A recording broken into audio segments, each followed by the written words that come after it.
¿Alguna vez has intentado hacer algo súper arriesgado? En la historia de Pablo encontramos una misión que él debía cumplir. En esta ocasión no lo hizo solo, y la importancia que nosotros debemos tener como iglesia de trabajar juntos también lo vamos a tocar en el tema de este día. Así que te invito allí donde te encuentras que puedas cerrar tus ojos y vamos a hacer una oración. Querido Dios, te damos las gracias por esta oportunidad de compartir tu palabra.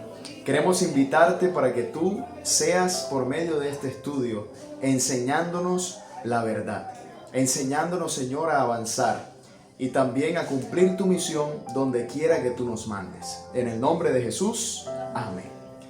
Un cordial saludo para ti, gracias por acompañarnos en este video. Quiero invitarte que puedas darle like a este video, compartirlo con los hermanos de tu iglesia, con las personas que conoces, con tus amigos, familiares, para que ellos también puedan comprender y entender la palabra de Dios.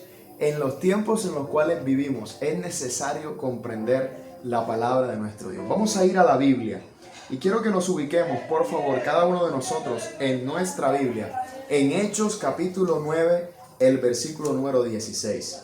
Hechos capítulo 9, versículo 16, dice la palabra de Dios de la siguiente forma: porque yo le mostraré cuánto le es necesario padecer por mi nombre. En la historia de Pablo, nosotros entendemos que él fue llamado por Dios a predicar, pero el hecho de predicar traía consigo persecución, y la persecución traía consigo para la vida de Pablo sufrimiento. También él tuvo que padecer por predicar de Cristo, fue llevado a la cárcel por predicar de Cristo.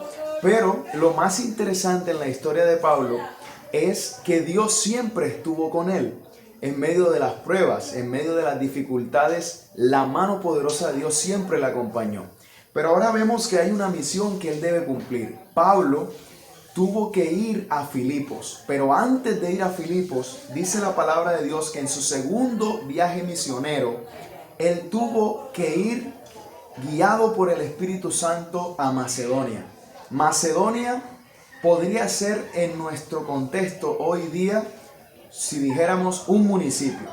Macedonia es un municipio y de Macedonia se desprenden diferentes corregimientos, en los cuales estaba, por ejemplo, dentro de ellos Anfípolis, Apolonia, Tesalónica y Berea.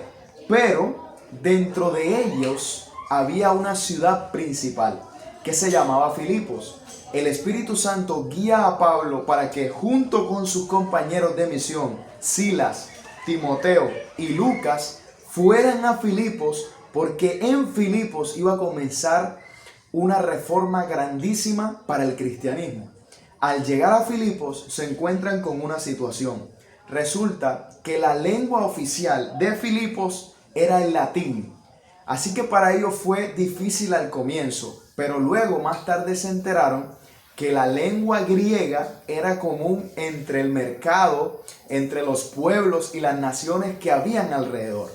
Pablo, como dominaba este idioma, entonces él comenzó a predicar, comenzaron a hacer la obra de Dios junto con sus compañeros en esta misión arriesgada que parecía imposible, y el Espíritu Santo que los envió a Filipos, que los envió a Macedonia, dirigió la obra con poder para que ellos pudiesen encontrarse con dos familias. La primera familia es la familia de Lidia. Lidia, dice la palabra de Dios en Hechos capítulo 16 de la siguiente forma acerca de Lidia. ¿Quién era Lidia? La Biblia dice en Hechos 16 que Lidia estaba encargada, o su oficio, mejor aún, era vender púrpura. Pero dice el texto bíblico en el versículo número 13 al 15 del capítulo 16, un sábado salimos fuera de la puerta junto al río, donde solía hacerse la oración. Aquí está hablando Pablo. Nos sentamos y hablamos a las mujeres que se habían reunido. Versículo 14. Entonces una mujer llamada Lidia, vendedora de púrpura de la ciudad de Tiatira, que adoraba a Dios, estaba oyendo. El Señor le abrió el corazón para que estuviera atenta a lo que Pablo decía.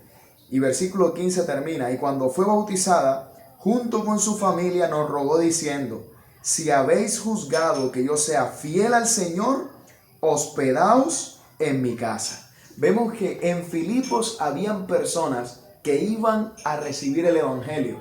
Por eso Pablo obedece a la voz del Espíritu Santo y va junto con sus amigos, porque había una misión que cumplir. Pero más adelante, en el versículo número 20, dice la palabra de Dios que antes de que Pablo y Silas fueran llevados a la cárcel, vamos a leer desde el versículo número 18. Esto lo hizo por muchos días, hasta que desagradando a Pablo se volvió él y dijo al Espíritu: te mando en el nombre de Jesucristo que salgas de ella. Aquí había una muchacha que tenía un demonio. El demonio era el demonio de la adivinación. Y Pablo se confronta con una situación como esta, y dice la palabra de Dios que confronta al demonio, saca el demonio de esta muchacha. Entonces los amos que tenían a esta muchacha trabajando se enojan y los culpan delante de los magistrados. Es así como Pablo y Silas entonces fueron llevados a la cárcel. Pero en medio de la cárcel el poder de Dios se manifestó. Y yo te pregunto a ti que estás escuchando en esta hora, ¿tú deseas que el poder de Dios se manifieste en tu vida también? Debes hacer lo que hizo Pablo y Silas. Inmediatamente cuando llegó la opresión, inmediatamente cuando llegaron los problemas, las dificultades, Pablo y Silas en medio de una cárcel, en el calabozo de lo más profundo, comenzaron a orar y cantar a nuestro Dios.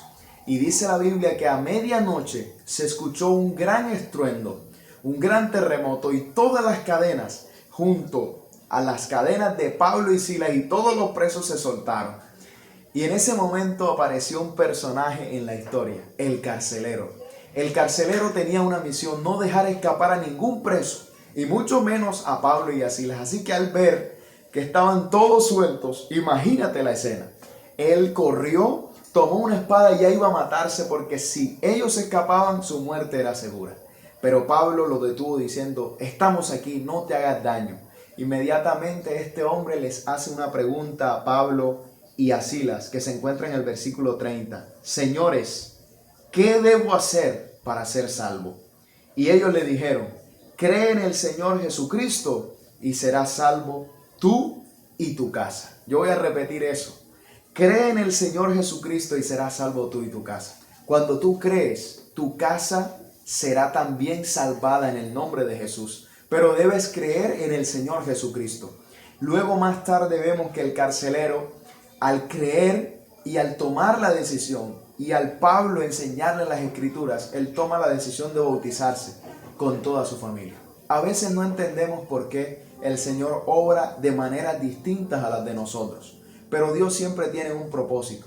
Muy seguramente puedo estar hablando para alguien que tiene un proyecto de misión en su iglesia, en su lugar donde tiene una función que cumplir. Y de pronto quieren llevar la misión a un lugar, pero tienen miedo y dicen: ¿cómo es posible que allí pueda salir algo bueno si no hay nada? Aquí en la historia, si nosotros nos dejamos seguir por el Espíritu Santo, Él irá abriendo camino. Pablo llegó a Filipos porque en Filipos él iba a ser encarcelado, y antes de ser encarcelado iba a ser de bendición para una familia, y cuando estaba encarcelado también lo fue, porque el Espíritu Santo nos lleva a los lugares que nosotros no nos imaginamos, porque Él quiere también alcanzar a esas personas que si fuera por nosotros no serían alcanzadas.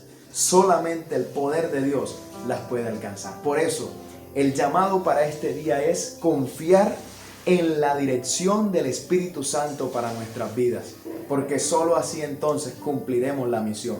Era una misión arriesgada, sí. Habían problemas en el camino, sí, pero el Espíritu Santo iba al frente. Por eso hoy pídele a Dios, escribiendo aquí en los comentarios o diciéndolo ahí con tu corazón: Señor, guía mi vida por el Espíritu Santo. Déjame que el Espíritu Santo pueda hoy guiar mi vida por completo. Y yo quiero invitarte que ahí donde te encuentras puedas cerrar tus ojos y vamos a finalizar este estudio con una oración. Oremos. Querido Dios, te damos las gracias por tu palabra. Gracias porque a veces nosotros no entendemos tus propósitos. Pero si tú, Señor, diriges tu obra, es porque muchas personas que no han sido alcanzadas van a ser alcanzadas por el poder que tú tienes. Ayúdanos a ser solamente instrumentos en tus manos para que otras personas lleguen a los pies de Jesús. Y permítenos, Señor, avanzar sin miedo, creyendo de que tú estás a nuestro lado. En el nombre de Jesús, amén y amén. Que Dios te bendiga grandemente. Recuerda suscribirte a este canal, compartir con alguien más y nos vemos en una próxima oportunidad. Bendiciones.